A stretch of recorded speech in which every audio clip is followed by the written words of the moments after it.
अस्सलामुअलैकुम मेरा very good morning. Dog Lahore में आप सबको खुश आमदीद कहते हैं जनाब, और मैं हूँ आपकी होस्ट मुनीबा आसिफ। इस उम्मीद और इस दुआ के साथ हमेशा की तरह कि आप लोग जहाँ कहीं भी होंगे ठीक ठाक होंगे, खुशबाश होंगे, और जनाब आप लोगों ने अपना वीकेंड मनाने की भरपूर तैयारी भी कर रखी होगी, क्योंकि ये एक ही दिन होता है। मैं तो कहूँगी एक ही चांस होता है कि आपने अपनी जितनी भी एनर्जी है उसको रिवाइज करना है और उसको अच्छे तरीके से वाइटलाइज भी करना है कि उसको किस तरह आपने यूज़ करना है। क्योंकि पूरा हफ्ता हम लोग इतना मगन रहते हैं, हम इतना बिज़ी रहते हैं अपने काम काज में, अपने बाकी प्रोडक्टिविटी में, और क्योंकि हमारे पास फिर उसमें अपने आप को टाइम देने के लिए वक्त नहीं बचता है, अपने आप को एक्सप्लोर करने के लिए वक्त नहीं बचता है। इवन दो कि हमसे सारे यही शिकायतें करते हैं कि अब तो आप बहुत ज़्यादा बिज़ी हो गए हैं, अब तो आपके पास टाइम ही नहीं है हमारे लिए।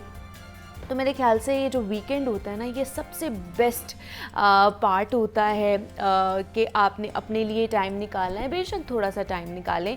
मैं तो कहूँगी कि जनाब बाहर जाएं, घूमें फिरें, अच्छा सा डिनर करें, खाना खाएं, लॉन्ग ड्राइव पे जाएं। और आजकल वैसे भी मौसम काफ़ी खुशगवार है। कल जिस तरह हमने देखा कि मौसम अचानक से बदलना शुरू हो गया, सुबह सवेरे ही काली घटाएँ जो थी आसमान पर मौजूद थी, हवा चल रही थी, और उसकी वजह से काफ़ी हद तक मौसम प्लेजेंट हो गया था, मॉडरेट हो गया था।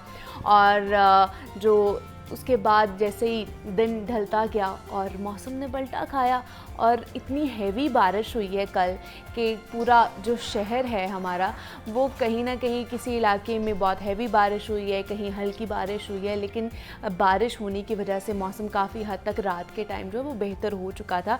तो मेरे ख्याल से कल हम बड़े आराम से ना मौसम की वजह से सोए हैं, क्योंकि एक तो गर्मी बहुत ज़्यादा पड़ती जा रही थी, और दूसरा ये था कि जनाब एसी चलने हैं और एसी की वजह से बिजली के बिल बहुत ज़्यादा आने हैं। लेकिन आज का दिन आप लोगों ने बड़ा अच्छा तरीके से गुजारना है, क्योंकि मैंने भी आज अपने आप से ये इरादा किया है और इरादा भी किया है कि आज मैंने अपना जो दिन है ना वो बड़ा अच्छा गुजारना है। कहीं बाहर जाना है आउटिंग के लिए, अपने फ्रेंड्स के साथ कोई लंच करना है, ताकि हमारी जो एनर्जी है जो ड्रॉप हो जाती है।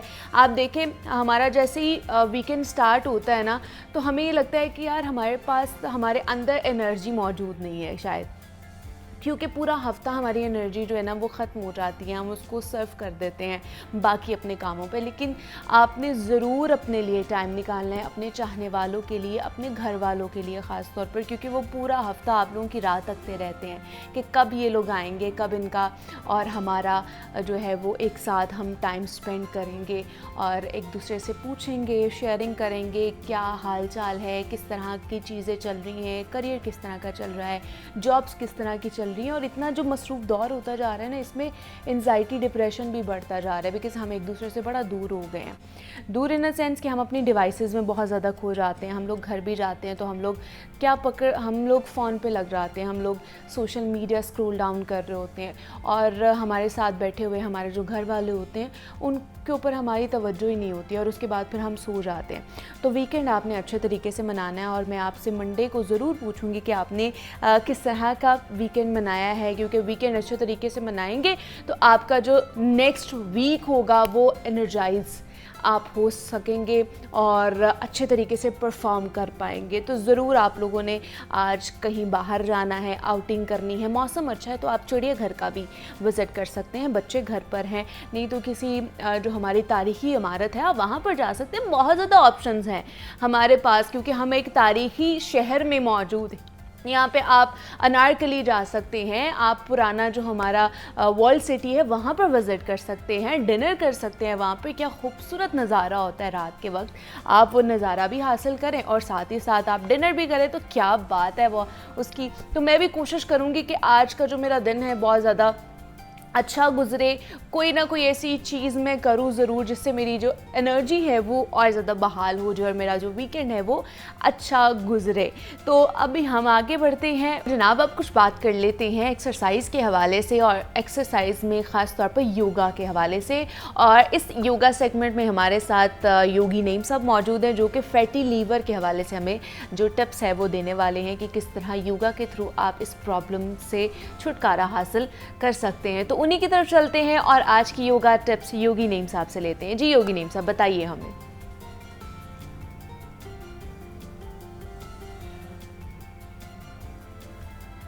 जी बहन, जैसा कि हम आज बात करना चाह रहे हैं फैटी लिवर पे। तो फैटी लिवर जो है, इसके हवाले से हमें योग क्या मावनत कर सकता है। योग में बाकायदा ब्रीदिंग्स हैं, कुछ मुद्राज हैं, कुछ पॉस्चर्स हैं जो हमारे लिवर के फंक्शन को बहुत बेहतर कर देते हैं, जिससे फैटी लिवर नहीं होता। मैं एक बात बहुत ज़्यादा ज़रूरी समझता हूँ क्लियर करना, कि अक्सर लोग हमें ये समझते हैं कि जनाब जो लिवर है ये खून बनाता है। हालांकि लिवर का खून बनाने के साथ कोई ताल्लुक़ नहीं है। लिवर उसको जो है वो बिल्कुल खून को बनाने का कोई काम नहीं करता। खून आपका बनता है बोन मैरो से। आप के एक बोन के अंदर वाइट सेल होते हैं, वाइट गुद्दा आपने जब देखते हैं तो आप जब हड्डी को साफ़ करते हैं तो उसमें से एक में से वाइट आपका निकलता है मगज़, और एक में से आपके जो है वो रेड निकलता है। तो ये रेड सेल्स और ये वाइट सेल्स, इस तरह टांगों में भी ये बोन मैरो से आपका ब्लड बनता है। जितना बोन मैरो अच्छा होगा उतना ही आपका ब्लड अच्छा बनेगा। तो इस चीज़ का जो है वो समझना बहुत ज़रूरी था, मैंने ये शुरू में बता दिया। अब हम करते हैं कि लिवर फंक्शन को बेहतर करने के लिए जो है वो हम क्या कर सकते हैं। लिवर फंक्शन आपके डाइजेस्टिव सिस्टम के साथ जुड़ा हुआ है।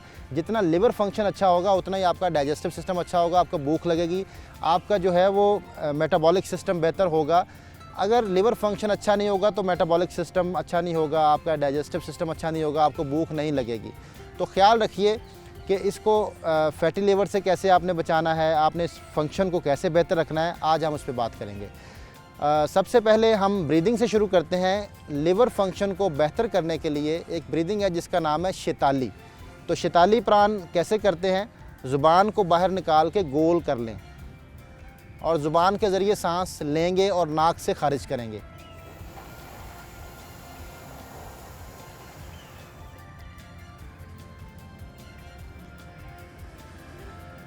नाक के ज़रिए खारिज करेंगे। इसको बैठ के करना है, लेट के भी कर सकते हैं। ज़ुबान अगर गोल नहीं हो पाती, अक्सर लोगों की ज़ुबान गोल नहीं होती, तो फिर वो क्या करेंगे कि ज़ुबान को ऐसे बाहर की तरफ निकालेंगे और थोड़ा सा ऊपर वाले होंठ की मदद से ज़ुबान के ज़रिए सांस खींचेंगे। ज़ुबान चिपटी होती है ना उनकी, वो गोल नहीं हो पाती, तो गोल करने की भी ज़रूरत नहीं है। ऊपर वाले होंठ की मदद लेते हुए थोड़ा सुराख बना लेंगे, ज़ुबान के ऊपर सांस टच होता हुआ अंदर जाए और नाक से खारिज कर दें। ये शैताली प्राण जो है बड़ी बेहतरीन प्राण है। अगर आप ये करते हैं तो इससे आपका लिवर फंक्शन बेहतर होता है। आपके जो हीट होती है लिवर में वो इससे कम होना शुरू होती है। ये ठंडी प्राण है, ये ठंडक पैदा करती है, यहाँ तक कि ये फ़ीवर को भी कम कर देती है। अगर कभी किसी को फ़ीवर हो और वो फ़ीवर को आपने जो है वो कम करना चाह रहा है तो वो शैताली करना शुरू कर दे, तो ये 5 मिनट के अंदर जो है वो फ़ीवर कम होना शुरू हो जाता है। और अब आते हैं मुद्रा की तरफ। मुद्रा कहते हैं हाथों के अंदाज़ को। आपने अक्सर देखा होगा योगी ऐसे बैठे होते हैं, ऐसे बैठे होते हैं। मुख्तलिफ मुद्राज हैं, ये बहुत सारे टाइप्स के मुद्राज हैं। तो आज हम जो है वो जो करेंगे मुद्रा, इसका नाम है अपान मुद्रा।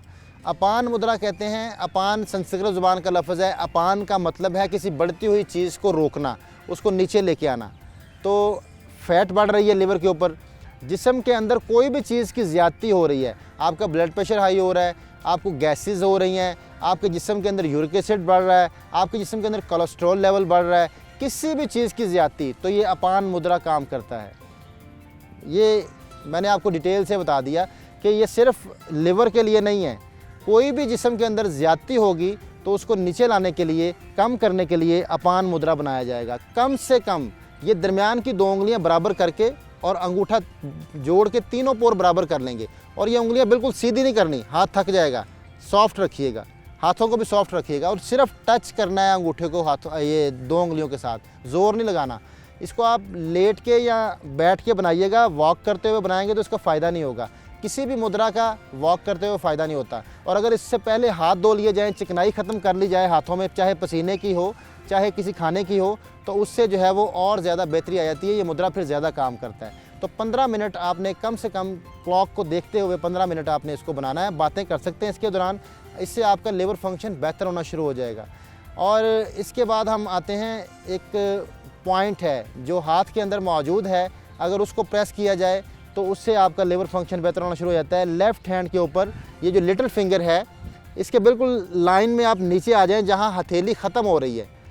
ये अंगूठे के नीचे जो जगह आ गई, ये आपके जहाँ से जोड़ है रिस्ट जॉइंट, इससे थोड़ा ऊपर और इस छोटी उंगली की लाइन में ये जो उभरी हुई जगह है, ये लिवर का पॉइंट है। अगर आप इसको प्रेस करते हैं तो आपका लिवर फंक्शन बेहतर होना शुरू हो जाता है। अपने हाथ से भी कर सकते हैं। अगर आप अपने हाथ से नहीं कर सकते तो आप फिर किसी दूसरे की मदद लेंगे। तो आपने इसको ऐसे दबाना है कम से कम 5 मिनट। बहुत ज़ोर लगाने की ज़रूरत भी नहीं है, बस इसको ऐसे ऐसे हल्का हल्का दबाते रहे, हल्का हल्का दबाते रहे। तो इससे आपके लिवर फंक्शन बेहतर होता है, आपको भूख लगना शुरू होती है, डाइजेस्ट होता है खाना आपका। ये आपके लिवर फंक्शन के लिए बड़ी बेहतरीन चीज़ है। अब और इसको बेहतर करें, अगर आप इसको लिवर को और अच्छा करना चाहते हैं तो इसी जगह पे ये जो आपके अंगूठे के नीचे जगह आ रही है, इसके ऊपर अगर आप ग्रीन कलर लगा लें, परमानेंट मार्कर लें ग्रीन कलर का, इसके ऊपर आप ग्रीन कलर से आप इसको पेंट कर देते हैं, तो ये रात सोते हुए कर लें, सुबह उठ के आप उसको साफ़ कर लें, धो लें साफ़ अच्छी तरह, ताकि दिन भर आपने काम करना है। और इसको आप नहीं उतरता कलर तो थिनर से भी उतार सकते हैं। ये आपकी जो है वो लिवर फंक्शन को बेहतर करेगा। कलर थेरेपी के नाम से ये जाना जाता है। तो कलर थेरेपी आपकी जो मुख्तलिफ पॉइंट्स पे होती है। अगर ये लिवर के पॉइंट के ऊपर ग्रीन कलर लगाएंगे तो ग्रीन कलर से आपका जो है वो लिवर फंक्शन अच्छा हो जाएगा। अब कुछ लिवर के लिए जो है वो पोस्चर्स करेंगे, और पोस्चर्स करने के लिए सबसे पहले हमें जो है वो पर्वत आसन की एक वेरिएशन है, इसमें आना पड़ेगा कि अपने दोनों पैरों को पीछे हील टच करके वी शेप बना लें बॉडी की। अब एक एक करके अपनी जो है वो हील टच करेंगे, जितना आसानी से हो सके रोकना है। आपने लेग सीधी करके आपने 10 सेकंड रोकना है, और अगर 20 टाइम आप कर लें तो बहुत अच्छा है। और इसके बाद फिर ये आप 20 टाइम करने के इस तरह 3 सेट करें इसको, 20-20 3 राउंड। इसके बाद फिर आप जो है वो प्लैंक पोजीशन में आ जाएं। अब यहाँ पे इनहेल करेंगे, सांस लंबा लिया, और सांस निकालते हुए दोनों हील्स टच करते हुए अपनी बॉडी को नीचे की तरफ वी शेप बनाएं, कमर सीधी और नीचे लेके आएँ अपने आप को, जितना आसानी से हो सकता है। इनहेल करके आगे आएंगे, यहाँ रुकेंगे, और एक्सेल करते सांस निकालते हुए अपनी वी शेप बॉडी को करेंगे। इसके भी आप 5 टाइम जो है वो 3 सेट कर लें, 5 टाइम एक वक्त में करें और 3 सेट इसके कर लें। अब इसका तीसरा जो हमारा जो पोज़ है वो इसी के आगे आपने एक लेग को राइज़ करना है 1 बाय 1। आपने प्लैंक पोजीशन बनाई, इनहेल, और सांस निकालते हुए पहले आपने पर्वत आसन किया, और अब जो है वो एक लेग को राइज कर लेंगे।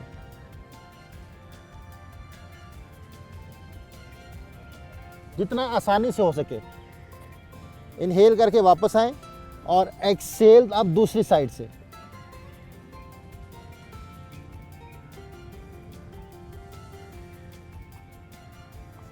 और ये भी आप अल्टरनेट 4 टाइम हो गए 1 बाय 1, तो आप 3 सेट इसके करेंगे। आखिरी हम करेंगे अब पोज जो है वो सर्वांग आसन।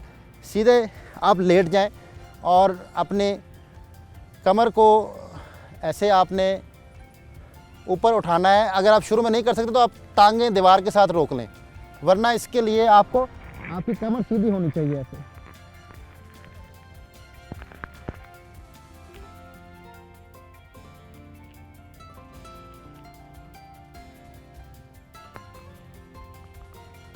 आहिस्ता से वापस। तो ये अगर आप करते हैं तो इससे आपकी जो है वो लिवर फंक्शन बेहतर हो जाएगा। इसके साथ ही आपसे इजाज़त चाहेंगे। बहुत शुक्रिया। फैटी लीवर के हवाले से जनाब जो योगी नईम साहब थे वो हमें टिप्स दे रहे थे योगा के थ्रू आप किस तरह अपना जो फैटी लीवर का प्रॉब्लम है, बिकॉज़ आजकल लीवर का और फैटी लीवर का प्रॉब्लम बहुत ज़्यादा बढ़ता जा रहा है। हर कोई यही कहता हुआ नज़र आता है कि हमारा जो लिवर है वो खून नहीं बना रहा है या प्रॉब्लम होती जा रही है। तो इस योगा के थ्रू, इस योगा टेक्निक्स के थ्रू आप किसी हद तक जो है अपनी रूटीन को भी बेहतर कर सकते हैं और अपनी जो बीमारियां हैं, प्रॉब्लम्स हैं, इन्हें भी हैंडल कर सकते हैं, एटलीस्ट कंट्रोल में लेकर आ सकते हैं। और वैसे भी आजकल हमारा सेडेंट्री लाइफस्टाइल बहुत ज़्यादा होता जा रहा है कि हमारी घर में बैठे रहना, कोई फिज़िकल एक्टिविटी में इन्वॉल्व ना होना, बाहर जाके एक्सरसाइज ना करना, हमारे जितने भी पार्क्स होते हैं, हमारे जितने भी कह लें कि ट्रैक्स होते हैं वो खाली हमें नज़र आ रहे होते हैं। कोई 1-2 लोग या काफ़ी हद तक ज़्यादा लोग हमें वहाँ पर नज़र आते हैं, वरना बाकी सारे हमें सिर्फ घरों में खाते पीते हुए नज़र आते हो, जिसकी वजह से बीमारियां बढ़ती जा रही हैं। तो ये सेगमेंट्स हमारे करने का मकसद यही होता है कि आपको मोटिवेट किया जाए कि आपने अपनी सेहत का ख़ास तौर पर ख़्याल रखना है और आपने जिम जाना है, और अगर आप जिम नहीं जा सकते तो एटलीस्ट आप पार्क में चले जाएं। आपके इर्द गिर्द कोई भी पार्क हो, आप वहाँ जाके एक्सरसाइज करें, आप योगा कर सकते हैं, अपनी फ़िटनेस का ख्याल रखें, क्योंकि अगर सेहत है तो ही ज़िंदगी है। तो आगे बढ़ते हैं हम। तो अपना ये जो मकसद हम लोगों ने और अपना गोल बनाया है कि आपको हमने फ़िट रखना है, तो हम तो इसमें लगे रहेंगे और जिद्दोजहद करते रहेंगे। अब आगे बढ़ते हैं प्रोग्राम में और कुछ बात कर लेते हैं आर्ट एंड क्राफ्ट के हवाले से, बिकॉज़ बहुत सी चीज़ें ऐसे हमारे घर पे मौजूद होती हैं जो एक्स्ट्रा होती हैं और हमें समझ नहीं आ रही होती कि इनका इस्तेमाल किस तरह हम करें या इसको यूज़ में किस तरह लेकर आएँ। तो आज Alina Naqvi art and craft expert हमारे साथ मौजूद हैं। तो वो घर में जो एक्स्ट्रा या वेस्टेज चीज़ें होती हैं उनको किस तरह यूज़ में लेकर आ सकते हैं, उससे हमें कोई क्रिएटिव स्किल्स जो हैं वो बनाना सिखाएंगी। तो आइए उन्हीं की तरफ चलते हैं। जी अलीना, बताइए हमें। अस्सलाम वालेकुम, मैं हूँ Alina Naqvi, art and craft expert. आज हम बनाने वाले हैं नेल पॉलिश ऑर्गेनाइज़र। उसको घर में आसानी से आप किस तरह बना सकते हैं और उसके लिए क्या क्या चीज़ें चाहिए होंगी वो मैं आपको बताती हूँ। मैंने उसके लिए सीरीज़ यूज़ किए हैं, जो हमारे पास बहुत सी इस तरह पड़ी होती हैं जो ख़राब हो जाती हैं, हम फेंक देते हैं, उसको हमने कैसे यूज़ करना है वो बताऊँगी।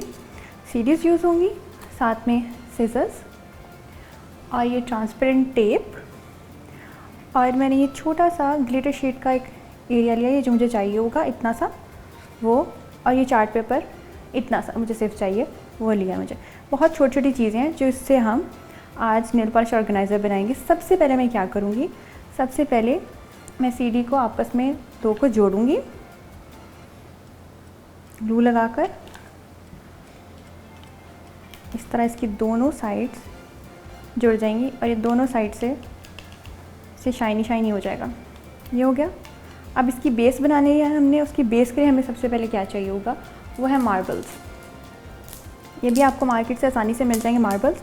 चाहे तो मार्बल्स लगा लो या नीचे भी आप चार्ट पेपर लगा सकते हो जिससे वो एक स्टैंड की तरह खड़ा हो सके। मैं इसमें कोई भी 4 कलर के मार्बल्स ले लूँगी। इसके 4 एरिया पे मैं ग्लू लगाऊंगी पहले इस तरह। ये इस तरह हमने ग्लू लगानी है।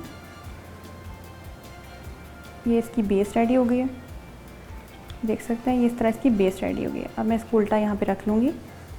अब ये ज़मीन से थोड़ा ऊंचा हो गया। उसके बाद मैंने पहले से एक सीडी दो आपस में जोड़ के रखी हैं, वो हम बाद में जोड़ेंगे। तो मुझे सबसे पहले ये अब चाहिए चार्ट पेपर, जिसको मैं जो भी एक्स्ट्रा आपके पास बचता है वो वेस्ट नहीं होता, बस आपको किसी न किसी चीज़ में उसको कवर करना होता है। मैं इसको इस तरह कवर करूँगी हाथ की हेल्प से।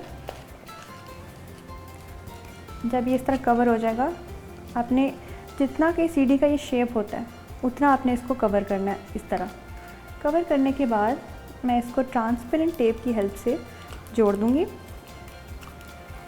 तो बहुत कम टेप यूज़ करनी है इसके ऊपर, पूरा कवर नहीं करना, सिर्फ साइड्स, ताकि वो कवर हो जाए इस पर अच्छी तरह से।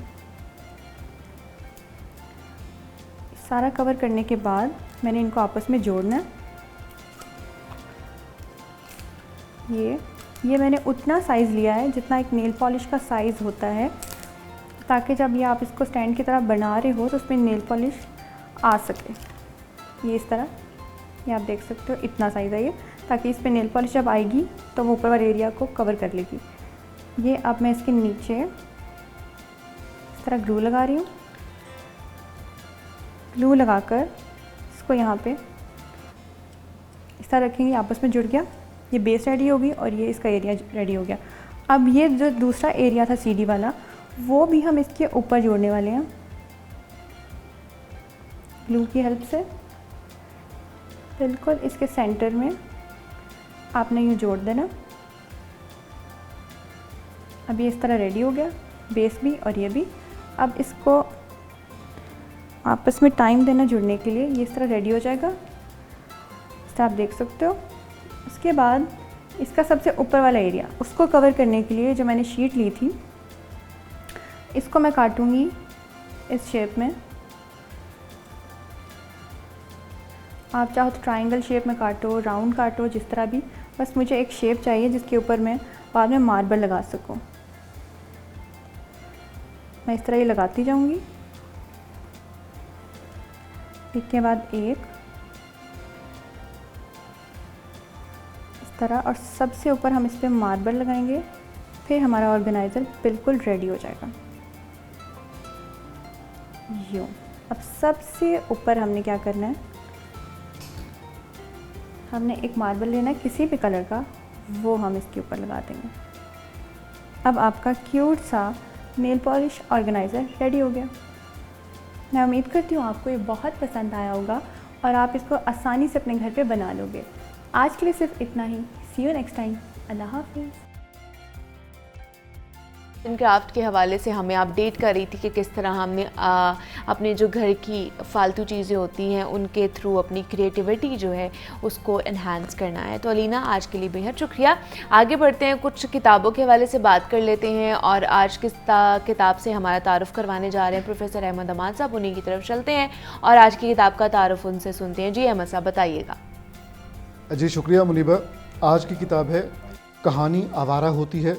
ये दरअसल इटालियन फोकलोर, इटली की कहानियाँ जो फोक दास्तानें हैं, कहानियाँ हैं, उनका उर्दू तर्जुमा है और उर्दू तर्जुमा किया है सलीम अख्तर ढेरा साहब ने। ये चिन्योट से इनका ताल्लुक़ है और अंग्रेज़ी अदब के ये तालिब इल्म है।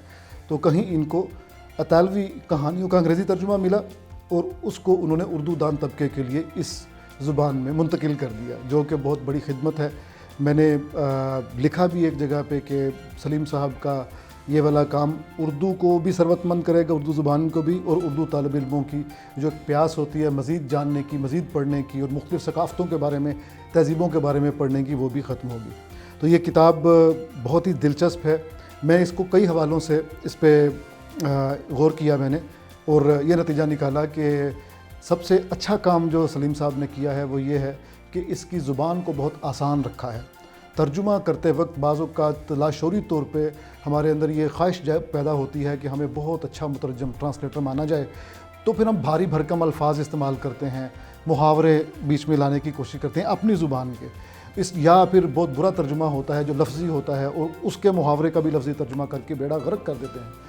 लेकिन सलीम साहब ने इसको इस तरह से लिखा है कि ये तब आज़ाद लगता है, ऐसे लगता है कि ये कहानियाँ तर्जुमा नहीं है बल्कि उन्होंने ख़ुद अपने कलम से लिखी हैं, ख़ुद अपने जहन की पैदावार हैं। तो इसमें जो एक बात तो ये है कि तर्जुमे का उसलूब बहुत ही अच्छा है, पढ़ना चाहिए, हर तालिब इल्म को पढ़ना चाहिए। दिलचस्प बात यह है कि पुराने ज़माने में कहानी सुनाना नानी और दादी का फ़र्ज़ होता था। तो जब मैं ये किताब मेरे पास आई, मैं इसे पढ़ रहा था, तो मेरी वालदा साहिबा, उनको मैंने एक जगह पे रख दी और मैं रख के ज़रा मसरूफ़ हो गया। मेरी वालदा साहिबा आई, उन्होंने उठा के इसको पढ़ना शुरू कर दिया। वो वालदा साहिबा बैक वक्त माशाल्लाह नानी भी हैं और दादी भी हैं, तो उनको बड़ी दिलचस्प किताब लगी। तो मैं यही सोच रहा था कि आज के कहानीकार को अगर ये उसके अंदर ये ख्वाहिश पैदा हो कि हर तबका उम्र जो है, हर उम्र का और हर जिन्स का जो शख्स है, उनकी कहानी में दिलचस्पी ले, तो वो इसी तरह इसी उसलूब में लिखे तो ही कामयाब हो सकता है। इसमें मिसाल के तौर पे एक लावारस बच्चा के नाम से बहुत खूबसूरत कहानी है। उसमें एक लावारस बच्चा है, उसको कोई किसान उठा लेता है, उसको बड़ा करता है और नेकी की तरगीब देता है। गांव का होता है, वो शहर में जाता है जब, तो बिज़नेस के लिए किसान कहीं चला जाता है और बच्चे को एक चर्च के पास छोड़ जाता है।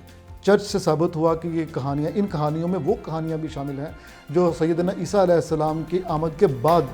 प्रोफेसर अहमद हमाद साहब हमारे साथ मौजूद थे। प्रोफेसर साहब, आपका बेहद शुक्रिया। यहाँ पे एक छोटी सी ब्रेक लेते हैं, मिलते हैं इस ब्रेक के बाद।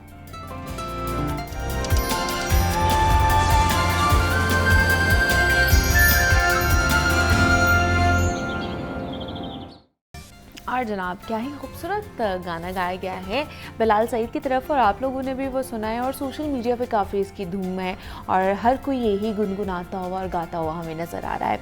अब आगे बढ़ते हैं, क्योंकि वीकेंड है और जिस तरह मैंने पहले भी बात की है कि वीकेंड पर हम सब की कोशिश होती है कि कहीं बाहर जाके नाश्ता किया जाए और अच्छे तरीके से वीकेंड को जो है वो सेलिब्रेट किया जाए। तो अब हमने सेहत के हवाले से ख़ास तौर पर बात करनी है, क्योंकि सबसे पहले आ जाता है कि हमने नाश्ता किस तरह का करना है। तो जनाब, कहा जाता है कि भरपूर नाश्ता ना सारा दिन हमारे दिमाग को फ्रेश रखता है, और एक्सपर्ट का भी यही कहना है कि नाश्ता ना करने की जो आदत होती है ना, वो जिस्म के लिए बहुत नुकसानदेह होती है और इससे बेशुमार मसाइल भी पैदा हो सकते हैं।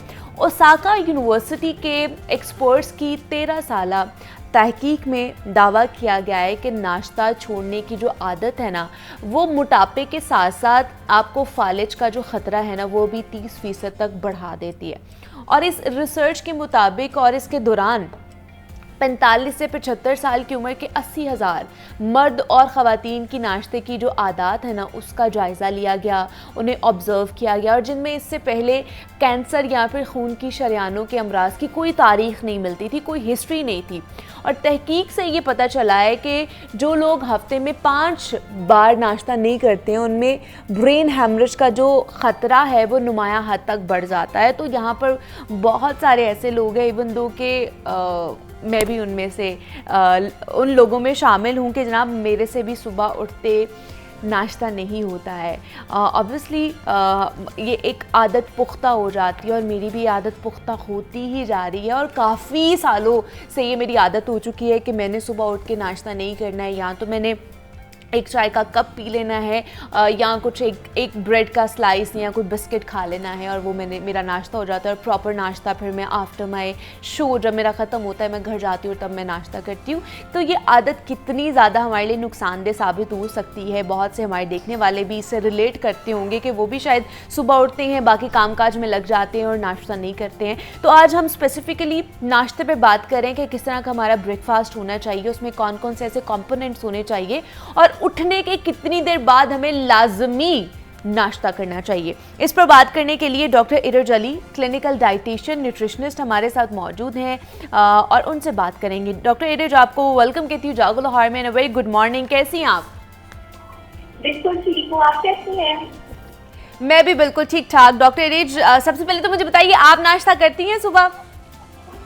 बिल्कुल बिल्कुल, मेरा तो स्टार्ट ही ब्रेकफास्ट होता है, अदरवाइज अपने डे का स्टार्ट हो तो नहीं करती।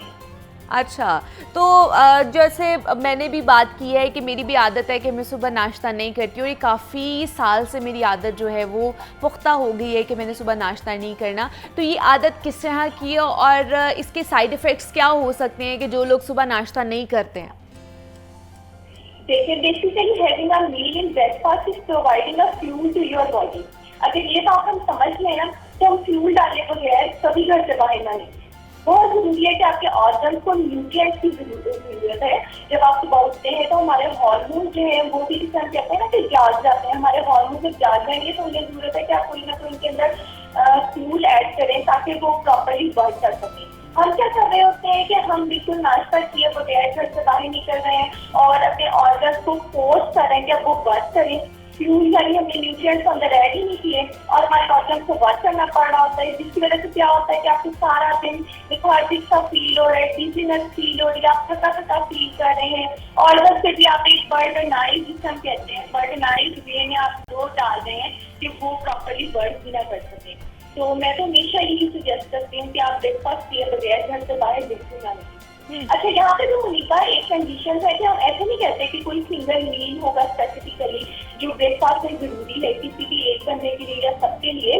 तो there isn't any specific thing particularly important for everybody. यहाँ पे इस तरह है कि हर किसी के लिए न्यूट्रिएंट्स और ब्रेकफास्ट की ऑप्शन भी डिफरेंट है और नीड्स और रिक्वायरमेंट भी बिल्कुल डिफरेंट है। अच्छा, जैसे मैंने पहले भी बात की है डॉक्टर इरेज के, जैसे हमारी सपोज अगर सुबह 7 बजे हो रही है और उसमें बहुत से लोग हैं, या तो वो सुबह गर्मियों में ख़ासतौर पर लस्सी का भी इस्तेमाल कर लेते हैं, मेरे जैसे लोग चाय का इस्तेमाल करते हैं, और सुबह 7 बजे हो रही है तो 8 बजे हमने स्लाइस ले लिया, ब्रेड का स्लाइस, या फिर साथ चाय पी ली, और प्रॉपर नाश्ता हम बाद में जाके 11-12 बजे करते हैं। तो ये जो आदत है ये कितनी हमारे लिए नुकसानदेह साबित हो सकती है, और इसके क्या हेल्थ हैजर्ड जो है वो हो सकते हैं इन फ्यूचर हमारे लिए?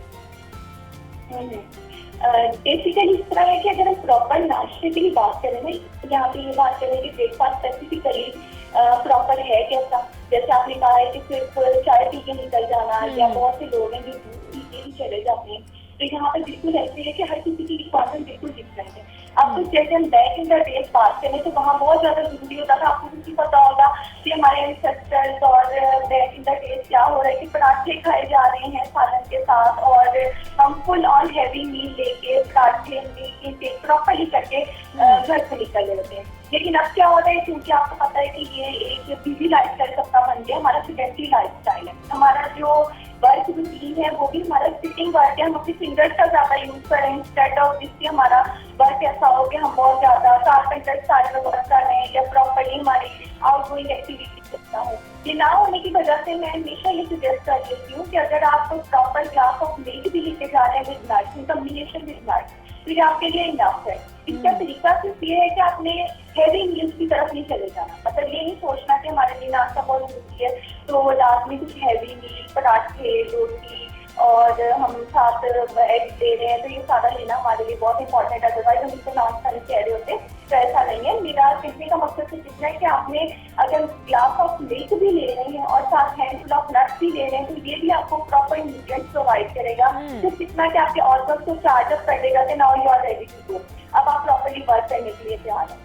फिर भी जैसे आपने मेरे से चाय का पूछा है, चाय लेते हुए हम अपने डे का स्टार्ट कर रहे हैं तो ये तो मैं कभी सजेस्ट नहीं करती कि आप कैफीनेटेड ड्रिंक्स लें। कैफीनेटेड ड्रिंक्स लेते हुए तो हम अपने डे का स्टार्ट करना है लाइक का अपने सारी बॉडी में जो कैल्शियम है ना उसको आप एक्सट्रैक्ट कर रहे हैं, कैल्शियम आप एक्सक्रीट आउट करने की कोशिश कर रहे हैं। तो this is a good way कि आप अपने कैफीनेटेड ड्रिंक्स के साथ अपने स्टार्ट करें। इससे पहले यही है कि आप कैल्शियम के साथ यानी मिल्क के साथ जाओ अपने डे का स्टार्ट करें तो वो आपके लिए ज़्यादा बेहतर रहेगा।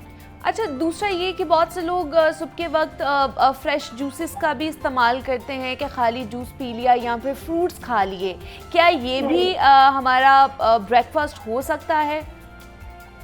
बिल्कुल बिल्कुल, फ्रूट्स को भी हम हेल्दी कंसीडर कर रहे हैं। बेहतर तरीका इस तरह के फ्रूट्स में भी अगर हम देखें तो हम ओट मील या म्यूसली भी ले रहे होते हैं ब्रेकफास्ट ऑप्शन में, तो मैं सेपरेट फ्रूट लेने के बजाय ये सजेस्ट करूंगी कि अगर आप अपने ओट मील के ऊपर ड्रेसिंग करें फ्रूट या अंदर मिक्स करें तो वो ज्यादा बेहतर रहेगा।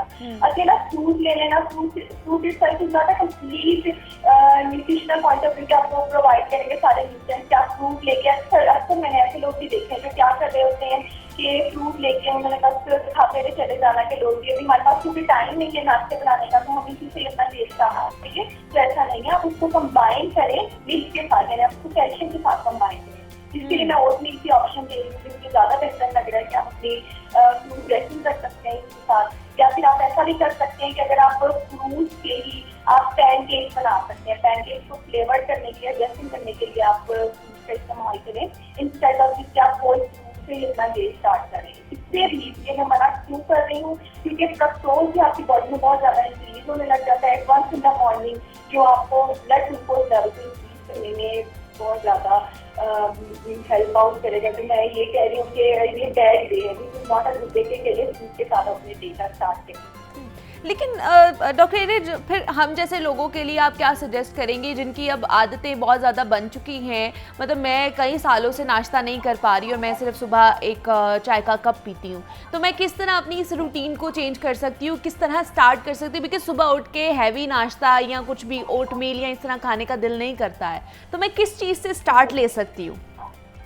बिल्कुल ऐसी है जैसे आप कह रहे हैं ना कि सेडेंटरी लाइफस्टाइल है, आपको पता है कि हमारी वर्किंग रूटीन भी ऐसे ही है कि हमने बस बैठ के काम करना होता है सारे दिन, या हम गैजेट्स यूज कर रहे होते हैं, जिसकी वजह से हमारी इतना ज्यादा हमारी जो कैलोरीज हम इंटेक कर रहे हैं वो बर्न भी नहीं हो पा रही है। और दूसरा ये कि जब हम स्टार्ट ही प्रॉपर तरीके से नहीं करेंगे, कैफीनेटेड ड्रिंक से लेंगे, तो फिर क्या होगा कि हमारे जो ऑर्गन्स हैं वो भी लेथार्जिक फील करेंगे, हम सारा दिन फील करेंगे और हमें चक्कर आते रहेंगे। अच्छा, इन सबके लिए भी मैं ये सजेस्ट करूंगी कि अगर आप सब बिजी शेड्यूल या प्रॉपर नाश्ता नहीं बना सकते तो यहाँ पे आपने क्या करना है कि अपने नट्स को जरूर अपनी रूटीन में इंक्लूड करना है। किसी सोच के आपके लिए आप किस तरह लेना चाह रहे हैं, बिल्कुल अब ये भी ऐसे होगा कि हम ओट मील भी नहीं बना सकते, हमारे पास इतना टाइम भी नहीं है, तो आप पैकेज फूड चॉइसेस की तरफ तो जा ही नहीं है। अगर पैकेज फूड में मना भी करूंगी तो फिर भी ऐसे है कि इतने बिजी लाइफस्टाइल में हम ले ही रहे होते हैं, तो उसमें से भी क्यों ना हम हेल्दी जो है उसको पिक कर लें। तो उसके लिए मैं ये सजेस्ट कर रही हूँ कि अगर आप चॉकलेट ही नट्स वाली ले रहे हैं, आप कुछ भी नहीं लेना चाह रहे, आपके पास इतना टाइम ही नहीं है, लेकिन आप नट्स वाली चॉकलेट इंक्लूड करें डेली अपनी मॉर्निंग रूटीन में, जिससे आपको कंप्लीट न्यूट्रिशन मिलेगा, मैग्नीशियम कंटेंट इतना अच्छा मिलता है कि मस्त हमारे ब्रेन को फंक्शन करने में हेल्प आउट करेगा। मतलब सुबह हम नट्स वाली चॉकलेट भी एज अ ब्रेकफास्ट खा सकते हैं? बिल्कुल बिल्कुल, आपके पास टाइम नहीं है, आपको नहीं लगता ये तो मेरे ख्याल से हर किसी के लिए, बच्चों के लिए या हमारे लिए एक किक स्टार्ट बहुत अच्छा होगा अगर हम लोग नट्स वाली चॉकलेट से अपना स्टार्ट करेंगे मॉर्निंग का। बिल्कुल बिल्कुल, ये बड़ों के लिए भी बहुत जरूरी है और बच्चों के लिए भी। कि आप ये कह रहे हैं कि हम नाश्ता नहीं कर सकते, हम बिल्कुल ही बना सकते हैं। तो मैं यही कहूँगी कि आप एक बार जो है नट चॉकलेट का लें, लेकिन फिर यहाँ पे पॉइंट इस तरह आ जाता है कि ये भी आपके लिए नट नहीं है, अकेली चॉकलेट। अब ऐसे भी नहीं मैं कह रही कि आपने इतनी ज्यादा चॉकलेट इनटेक कर लेना है कि आपका जो है क्या कहते हैं शुगर लेवल हाई हो गया, ऐसा भी आपने नहीं करना। आप इसको, मैं फिर ये बात रिपीट करूँगी कि कंबाइन आप इसको कैल्शियम के साथ करें, मिल्क के साथ आप कंबाइन करें। 1 glass of milk plus magnesium content जिसमें चॉकलेट आप इंक्लूड करें। नट्स वाले के लिए भी आपके लिए काफी बेनिफिशियल रहेगा, बहुत अच्छा आपको इससे भी न्यूट्रिएंट्स मिलेंगे। इंस्टेड ऑफ इसके हाँ ठीक है हम घर में नहीं बना सकते कुछ भी, वो भी नहीं ले सकते, पराठे भी नहीं ले सकते, तो वो आप सब कर सकते हैं। अच्छा, दूसरा हमारे घरों में मतलब ये रिवायती नाश्ते ब्रेकफास्ट ज़्यादा किए जाते हैं। पराठे हो गए, रोटियां हो गई, सालन साथ अंडा हो गया, या फिर ब्रेड और ये सारी चीज़ें होगी। तो अगर ये हमने खाना है तो हम लोग इसका पोर्शन साइज किस तरह कंट्रोल कर सकते हैं?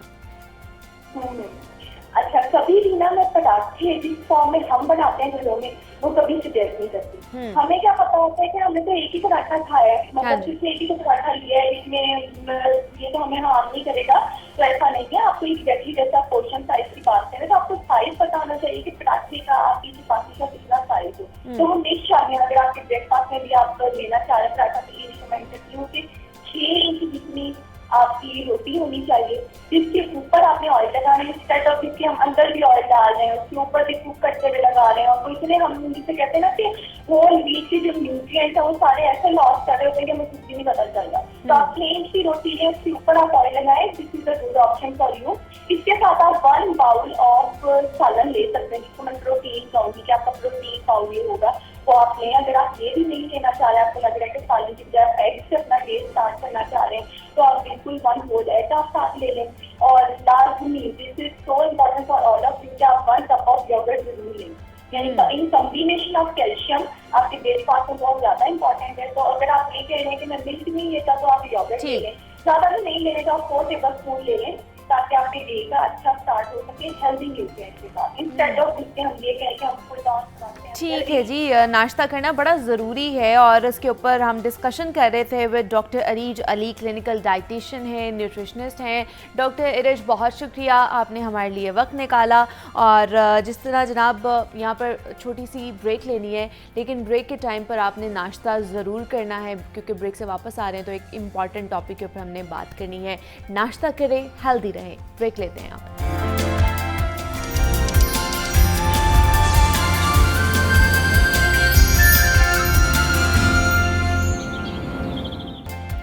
वेलकम बैक टू जागो लाहौर। जनाब, इस सेगमेंट में हम लाहौर के मसाइल के हवाले से डिस्कशन करेंगे और बात करेंगे तालीम के हवाले से, क्योंकि लाहौर बोर्ड का 9वीं क्लास का रिज़ल्ट आया और जिसमें रिज़ल्ट मुतासर कुन नहीं निकला बल्कि मायूस कुन निकला है। बहुत से वालिदैन अपने बच्चों के रिज़ल्ट के इंतज़ार में होते हैं, वेट कर रहे होते हैं कि हम अपने बच्चे के रिज़ल्ट पर खुशी मनाएंगे, उसको सेलिब्रेट करेंगे। मगर जब लाहौर बोर्ड ने 9वीं जमात के रिज़ल्ट का ऐलान किया तो पता चला कि इम्तिहानात में कामयाबी का जो तनासुब है वो सिर्फ 49.60% रहा है, और जिसकी वजह से हम बहुत सारी चहमगोइयाँ होने लगी कि आखिर 9वीं क्लास के मायूस कुन रिज़ल्ट का ज़िम्मेदार कौन है, आखिर हमारे तालीमी निज़ाम में क्या ऐसी खामियाँ हैं जिसकी वजह से इस तरह का बहुत ही बुरा रिज़ल्ट आया है, और किस तरह से हम अपने तालीमी निज़ाम में बेहतरी ला सकते हैं, और किन वजूहात की वजह से ऐसा रिज़ल्ट आया है, इसका सेहरा किस पर जाता है। इस पर आज हम डिटेल में डिस्कशन करेंगे। इन स्टूडियोज़ में हमारे साथ मौजूद हैं आतिफ परवेज़ हैं, जो कि नुमाइंदा लाहौर न्यूज़ हैं और जो तालीम की जो बीट है उसको जो है वो हेड करते हैं और उसको देखते हैं। आतिफ, आपको वेलकम कहती हूँ जागो लाहौर में, कैसे हैं आप? थैंक यू जी। आतिफ, ये जो 9वीं जमात का रिज़ल्ट आया 9th क्लास का, बड़ा ही मायूस कुन निकला। मतलब सिर्फ 49.60% जो है वो तनासुब रेशो रहा है कामयाबी का। इतने बच्चे फेल हुए हैं, क्या वजह लगती है आपको इसके पीछे? अच्छा, इसको मज़ीद अगर एनालाइज करें हाँ। डाटा को, तो इसमें प्राइवेट इंस्टीट्यूट का 55% है और अच्छा। सरकारी का जो है वो 44% है। अच्छा, तो फिर हमारी ज़्यादा तवज्जो होती है सरकारी स्कूलों जी, पर, जी। क्योंकि उसके ऊपर गवर्नमेंट का, आम आदमी का, टैक्स पेयर का पैसा खर्च हो रहा होता है, और उसकी वजह ये है कि अगर सरकारी स्कूलों की बात की जाए तो वहाँ पर टीचर्स ही मौजूद नहीं हैं, टीचर्स की तादाद कम है। जो 9वीं और 10वीं में होता है कि सब्जेक्ट स्पेशलिस्ट होने चाहिए, जैसे bio, physics, math, computer science, तो इनके टीचर्स ही बहुत ज़्यादा कम हैं। महकमा स्कूल एजुकेशन की ओवरऑल बात की जाए तो 1,11,000 के करीब टीचर्स जो हैं वो खाली, अभी उनकी सीटें खाली पड़ी हुई हैं। तो टीचर्स जब मौजूद नहीं होते, पढ़ाने वाले टीचर्स नहीं हैं जिन्होंने पढ़ाना है, जिसकी वजह से नताइज अच्छे आएंगे, वो बुनियादी जो अंसर है, बुनियादी जो फैक्टर है वो ही कम है।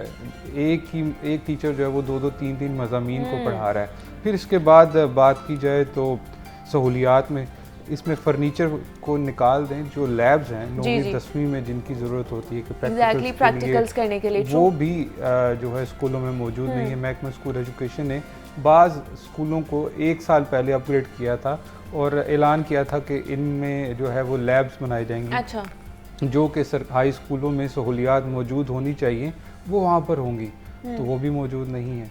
लैब्स अपग्रेडेशन के बाद भी बनाई नहीं गई और टीचर जो हैं वो दूसरे सब्जेक्ट के, वो साइंस सब्जेक्ट को भी ऐसा मिसालें मौजूद हैं। मतलब ये कह सकते हैं कि जिनको उसके ऊपर ग्रिप भी नहीं होती है, फिर उन्हें ज़बरदस्ती जो है वो बाकी सब्जेक्ट्स भी पढ़ाने पड़ते हैं। क्योंकि जो स्कूल सरबराह है उसको तो कह दिया जाता है कि आपने ये किसी न किसी तरीके से अकोमोडेट करने हैं, बच्चों को पढ़ाना है, तो फिर उसकी कोशिश होती है कि एक ही टीचर जो है वो 3 मज़ामीन को पढ़ा दे।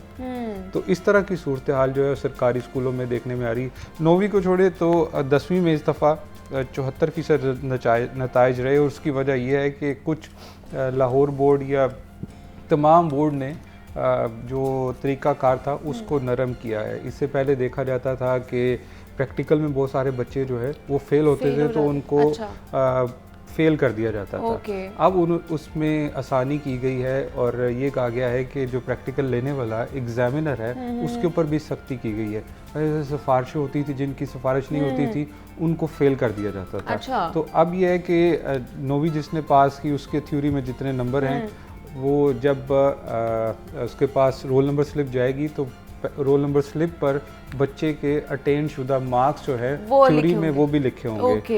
कई दफ़ा ये भी देखने में आया किसी ने बच्चे ने 9वीं में 90% नंबर लिए हैं तो 10वीं में उसको प्रैक्टिकल में फेल कर दिया गया। जब वो प्रैक्टिकल में फेल हुआ है तो फिर उसको वैसे ही फेल कर दिया, पूरे मैट्रिक में ही वो फेल हो गया ना। गया। तो अब जो है वो हायर एजुकेशन डिपार्टमेंट क्योंकि इसको हेड करता है तालीमी बोर्ड को, तो उन्होंने इसको थोड़ा सा आसान किया है, जिसकी वजह से बहुत सारे बच्चे जो हैं वो ज़्यादा पास हुए।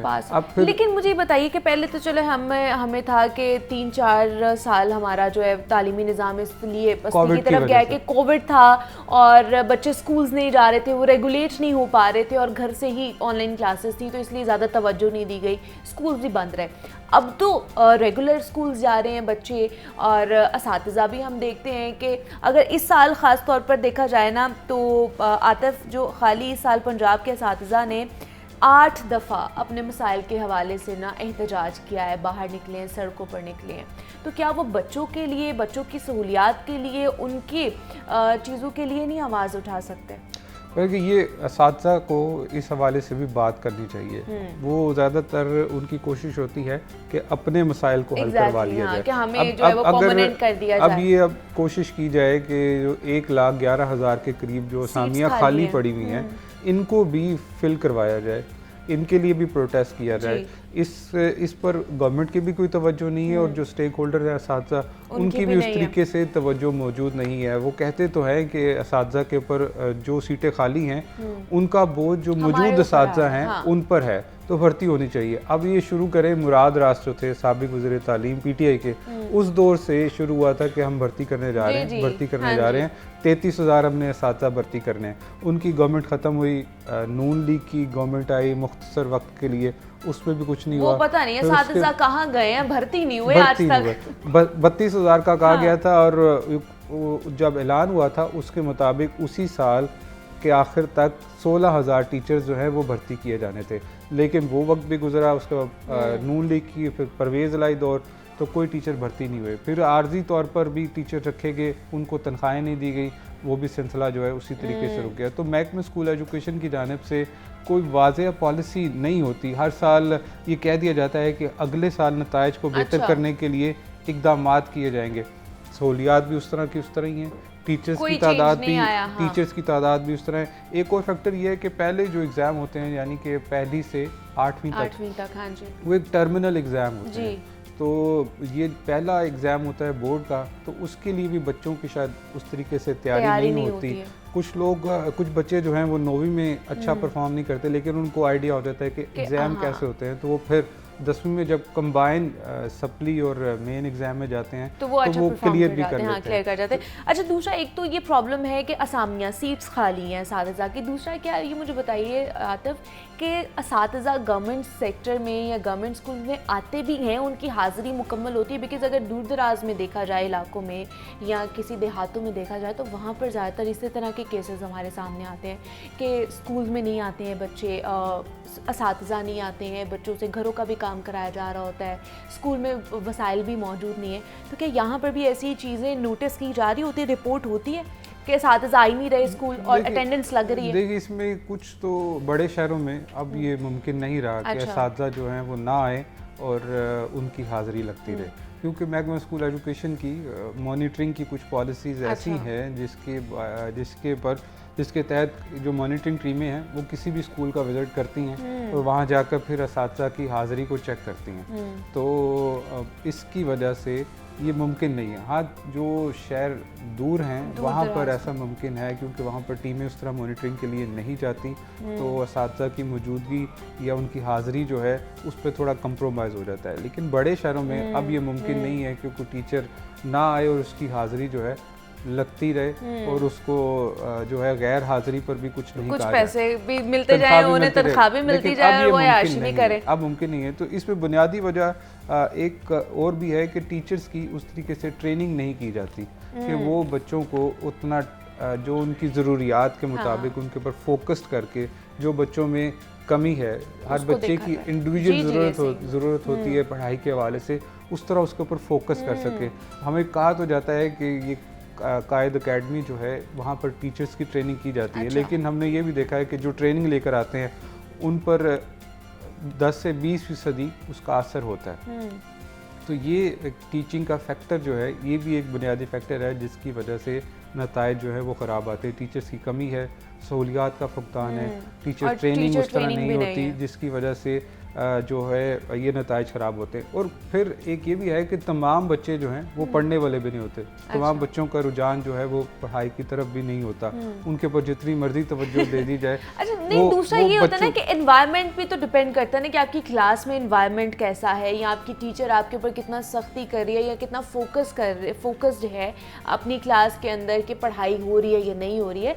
ये भी बड़ा डिपेंड करता है बच्चों के माहौल एक फैक्टर मौजूद है, लेकिन कुछ बच्चों की सलाहियतें दूसरी तरफ होती हैं। हाँ जी, ऐसे है, टेक्निकल वो तो होती है, हैं, को करिकुलर एक्टिविटीज़ में भी उनकी टेक्निकल होती की है। हाँ तरफ जी। होती हैं। तो ये एक फैक्टर है कि माहौल आप कैसा है, कि बच्चों को मार तो नहीं पड़ रही। जी जी। जब मार पड़ती है तो वो उससे बागी हो जाते हैं, वो स्कूल की तरफ नहीं आते। तो माहौल का भी एक बच्चों पर असर मौजूद होता है। सहूलियात, अगर बैठने की वहाँ पर बेंच नहीं है, टीचर जो है वो मार भी रहा है, या और तो भी फिर बच्चे कैसे पढ़ें? घर से कोई तवज्जो नहीं दी हाँ जा रही जी। बच्चे पे। तो ये सारे फैक्टर्स भी होते हैं जिसकी वजह से अच्छा, ये भी नताइज- फैक्टर्स होते हैं। दूसरा देख लें कि गर्मी कितनी ज़्यादा है, पंखों का, बिजली सहूलियात का के- इंतज़ाम नहीं है, वहाँ पे सहूलियात का इंफ्रास्ट्रक्चर नहीं है, मेरे ख्याल से वहाँ पे पानी पीने का भी इंतज़ाम नहीं होता। बहुत से ऐसे बहुत स्कूल हमने सारे स्कूलों देखे में हैं। ऐसे भी है कि वहाँ पर साफ पीने का पानी मौजूद नहीं है, बैठने के लिए बेंच नहीं है, बाउंड्री वॉल्स ऐसे नहीं ही है है, जी। बाहर बरामदों में बैठे हुए हैं बच्चे। तो ये बुनियादी फैक्टर्स जो हैं, माहौल तो डिपेंड करता है, लेकिन घर की तरफ से भी अगर बच्चों पे तवज्जो दी जाए, पूछा जाए। अच्छा। हम देखते हैं कि प्राइवेट स्कूलों में होता है कि अगर बच्चे के नताइज ख़राब आ रहे हैं तो वालिदैन को बुलाते हैं कि मतलब आप पेरेंट्स टीचर मीटिंग होती है ना, पीटीएम होती है प्राइवेट स्कूल्स में, और वहाँ पे मतलब हफ्ते में एक दफ़ा होगी या महीने में चले एक दफ़ा होगी, या जब आपका रिजल्ट निकला तब टीचर्स की और वालिदैन की एक इंटरेक्शन होती है। टीचर्स रिपोर्ट देते हैं कि आपका बच्चा किस तरह परफॉर्म कर रहा है, इसको ये तवज्जो दें। यहाँ पर होती है सरकारी स्कूलों में इस तरह कोई फोकस्ड जो है कि पूरी पेन लेकर जो है वो बच्चों को, उनके वालिदैन को बताया जाए कि आपका बच्चा जो है इस सब्जेक्ट में जो है वो लेकिन ये पीटीएम का कोई कॉन्सेप्ट है आपको लगता है सरकारी स्कूलों में? ये कहा तो जाता है कि अच्छा। हाँ जो है वालिदैन को बुलाएंगे, स्कूल कौंसिल है, पेरेंट टीचर मीटिंग जो है वो होती है, लेकिन वो सिर्फ कागजी कार्रवाई होती है। जहाँ पर सहूलियात मौजूद हैं सरकारी स्कूलों में वहाँ पर अच्छे नताइज भी हैं, वहाँ पर बच्चे जो हैं वो अच्छा परफॉर्म भी कर रहे हैं, A+ जो है उन्होंने नंबर भी हासिल किए हैं। अभी मिसाल ले लें सेंट्रल मॉडल स्कूल जो लाहौर का, अच्छा। इसके अलावा जो बड़े हाई स्कूल हैं वहाँ पर बच्चों ने, जहाँ पर टीचर्स पूरे हैं, सहूलियात पूरी हैं, उन्होंने बोर्ड में पोजीशंस भी हासिल की हैं। अब ये जो सेरेमनी हुई थी उसमें दानिश स्कूल जो है वहाँ के बच्चों ने पोजीशन हासिल की हैं। तो सहूलियात देनी है, फिर उसके साथ साथ वालिदैन की तवज्जो, टीचर्स की तवज्जो, ये सारे फैक्टर्स मौजूद हों तो फिर बच्चे जो है वो परफॉर्म करते हैं। और जैसे आपने पिन पॉइंट किया कि माहौल भी ऐसा होना चाहिए, ऐसा कंड्यूसिव माहौल होना चाहिए कि बच्चे खुशी से स्कूल आएँ, ना कि वो उसके जहन में खौफ हो कि मैं स्कूल जाऊंगा तो मुझे टीचर्स की जानिब से झिड़का जाएगा या मारा जाएगा, जिसको देखते हुए वो स्कूल जाने से घबराता है, अच्छा परफॉर्म नहीं करता। तो खौफ वाला एलिमेंट जो है वो भी एक जिसकी वजह से नताइज खराब होते हैं। अच्छा, दूसरा अभी स्कूल जो है रीओपन हुए हैं अभी छुट्टियों के बाद, तो क्या उसके अगर ओवरऑल बात की जाए तो क्या रेशो आया है, क्या डेटा है हमारे पास कि कितने बच्चों ने जो है स्कूल छोड़ दिया है ये इन्फ्लेशन की वजह से, ये तमाम तर मौशी हालात की वजह से? देखिए अभी तो इसको शुरू हुए 20 अगस्त से 21 अगस्त से जो है क्लासेस का आगाज़ हुआ है, तो शुरू के पहले एक वीक में तो बच्चों की तादाद जो है कम होती है। जो आप बात कर रही हैं कि इन्फ्लेशन की वजह से बहुत सारे बच्चे जो हैं वो यानी कि ड्रॉप आउट बढ़ रहे हैं। अभी 1-2 रोज़ पहले ही मैंने एक स्टोरी की, उसमें जो महकमा स्कूल एजुकेशन की तरफ से पहला डाटा दिया गया था कि 1 करोड़ 20 लाख बच्चे हैं स्कूलों में, लेकिन अच्छा। अब बताया जा रहा है कि 1 करोड़ 17 लाख बच्चे हैं। तो 3 लाख बच्चों का जो वो ड्रॉप आउट है या कुछ नंबरों में हेरा फेरी है, तो ये बड़ी तादाद, जो बड़ा फैक्टर है कि इन्फ्लेशन की वजह से वालिदैन अब बच्चों को पढ़ाई की बजाय काम की तरफ लेके जा रहे हैं कि ये एक अर्निंग हैंड बने, कुछ कमा के लाएं और घर के लिए आसानी हो। तो इन्फ्लेशन का जो है एक फैक्टर मौजूद है, लेकिन इसको काउंट करते हुए 2-3 माह लगेंगे कि एग्जैक्ट नंबर क्या है, कितने बच्चे जो हैं वो ड्रॉप आउट हुए हैं, यानी कि जब गर्मी की छुट्टियों से आगाज़ से पहले कितने बच्चे आ रहे थे और छुट्टियों के बाद जो है इनमें कितनी कमी आई है। अच्छा, दूसरा कोई पॉलिसीज़ ऐसी बनती हैं कि इनके इंफ्रास्ट्रक्चर के हवाले से काम किया जाए, कोई नए स्कूल्स बनाए जाए, नई बिल्डिंग्स बनाई जाए, फंड्स तो जारी होते हैं लेकिन कोई काम करता हुआ हमें नज़र नहीं आता। यहाँ तक नए स्कूलों की बात करें, लाहौर में कोई 10 साल हो गए कोई नया स्कूल नहीं अच्छा। बना। और अगर दूसरी तरफ आबादी में जो है वो कई गुना इजाफा हुआ है, हाँ जी। लेकिन महकमा स्कूल एजुकेशन कहता है कि हमारे पास फंड्स की कमी है। अब नए स्कूलों के साथ साथ जो पुराना इंफ्रास्ट्रक्चर है उसको भी अपग्रेडेशन की ज़रूरत है। कुछ 64,000 के करीब नए क्लासरूम्स जो हैं वो 48,000 इन स्कूलों में ज़रूरत है इनकी, लेकिन हर साल जो है वो महकमा स्कूल एजुकेशन कहते हैं कि हम एडिशन कर रहे हैं, लेकिन जितनी ज़रूरियात हैं उसके मुताबिक एडिशन कमरों की नहीं हो रही। अब नए स्कूलों की भी ज़रूरत है, तो महकमा स्कूल एजुकेशन ने अब ये पॉलिसी बुलानी है कि नए स्कूल तो नहीं कायम किए जा रहे, ताहम जो पहले से मौजूद स्कूल हैं उनमें दूसरी शिफ्ट का आगाज़ किया गया है। अच्छा। इंसाफ आफ्टरनून स्कूल जो हैं वो शुरू किए गए हैं, ये पीटीआई दौर में शुरू हुआ था। उसमें हुआ था, लेकिन इसका कोई इम्पैक्ट, अच्छा मुस्बत इम्पैक्ट आया है? देखिए ये एक नया कॉन्सेप्ट है, तो वालिदैन भी उस तरीके से कंफर्टेबल महसूस नहीं करते कि सुबह के टाइम बच्चे जो हैं वो खेलते रहे और दूसरी शिफ्ट में जो उनको भिजवाया जाए, फिर उनको लेके आना, छोड़ के आना, ये भी एक फैक्टर है जिसकी वजह से वालिदैन का भी जहन साजी करने की ज़रूरत है। तो ये कुछ 6,700 के करीब जो इंसाफ आफ्टरनून स्कूल हैं जहाँ पर कहा जा रहा है कि 3 लाख बच्चे जो हैं वो भी ज़ेर तालीम है। फिर इसके साथ एक और जो बड़ा फैक्टर है, वहाँ पर पढ़ाने वाले जो टीचर्स हैं उनको सैलरीज नहीं दी जा रही। अच्छा। 1 साल से उनकी सैलरीज जो हैं वो रुकी हुई हैं। तो जिन्होंने पढ़ाना है उनको आप सैलरी नहीं दे रहे, तो वो मॉडल किस तरीके से कामयाब होगा। तो ये तो वालिदैन कुछ उनकी अपनी एफर्ट है जो चाहते हैं कि उनके बच्चे पढ़ जाएं, और जो कुछ टीचर कमिटमेंट के साथ लगे हुए हैं वो इस पर फोकस करके कुछ मंसूबे को लेके चल रहे हैं। लेकिन महकमा स्कूल एजुकेशन के जो अपनी पॉलिसीज़ हैं उसकी वजह से तो ये मंसूबा नाकाम होता नजर घाटे आता है, में ही जाता हुआ नजर आ रहा है। क्योंकि जिस तरीके से आप टीचर्स को सैलरी नहीं देंगे तो फिर उनकी तवज्जो उस तरह नहीं रहेगी। एग्जैक्टली, वो भी अच्छे तरीके से परफॉर्मेंस नहीं दे पाएंगे और ना ही बच्चों को फोकस के साथ पढ़ा पाएंगे। अच्छा, दूसरा जैसे 9th की हम बात कर रहे थे उनके रिजल्ट की आतिफ, तो इससे पहले जिस तरह हमने पहले भी आपसे गुफ्तगू की थी अपने शो में कि जो किताबों का मसला बहुत ज़्यादा था कि मार्केट में किताबें मौजूद नहीं थी मैट्रिक की क्लास की, क्या उसकी वजह से भी इसके ऊपर कोई मतलब इम्पैक्ट हुआ है, कोई फ़र्क पड़ा?